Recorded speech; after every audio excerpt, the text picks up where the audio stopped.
Kassim Afegbua on this as well. Still talking about the Miyetti Allah and the rhetorics have been spewing recently. One of the things I said was more or less ridiculing and mocking southern governors for passing anti-open grazing laws and saying Benue State did it. What is happening in Benue now? Is Benue secure? What are the deeper meanings of that statement? Well, thank you, and let me commend the elocution of my friend Smaila Musa, because ordinarily you hardly see people from the north speak in this very honest manner on this issue, because it's sensitive and they feel that their family will be endangered and all of that. But we're talking about a national calamity that is so fundamental that it affects the lives of you and me.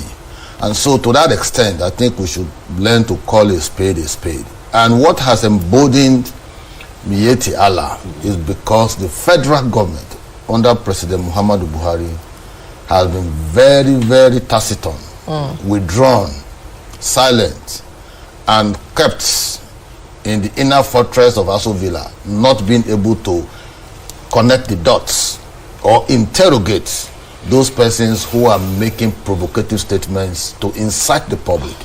And let me send a note of warning to the Miyetti Allah man who conducted press interview. I was expecting him to go to the forest to go and conduct that press interview, and let us see whether it will be aired everywhere or talk to the Fulanis in the forest. But the point is, nobody, like I said earlier, has a monopoly of violence. That's one. And for you to think that you, as a visitor, as a pastoralist, you will come to any community and dominate that community is the mark, is the highest mark of foolishness. That's the truth. Because I'm from Okwela. We'll be having issues of this nature in my community. People couldn't go to farm. We had to assemble ourselves and talk to ourselves. We have able-bodied youths, we have hunters, we have vigilantes. They woke up. Now, if you see any, of course, some of our people are rearing cows. They are Fulanis in my community. They have to live within the dictates of our own terms.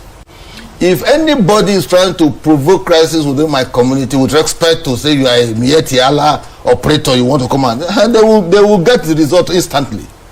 So you cannot know the geography of my domain more than me because you are a pastoralist. And what is giving them this kind of confidence, and arrogance is because rather than for the federal government under President Buhari to call them to order, they are going ahead to say, let us revisit grazing routes. You saw the Attorney General of the Federation and the Minister of Justice spoke to that when the southern governors assembled in Asaba to make this pronouncement barely 2 months ago. You saw the way he was speaking with passion, as if he's representing one country against other country, as if the north is not a country of its own, different from the south. We are talking about a problem that exists that connects both of us, south, north, south. Even within your own domain, people are being killed. And yet what you could do is to tell us of one antiquated, barbaric grazing routes that have been overtaken by this thing. At any rate, where are the grazing routes? They are not in the south. The grazing routes are under the northern laws. They are in the north.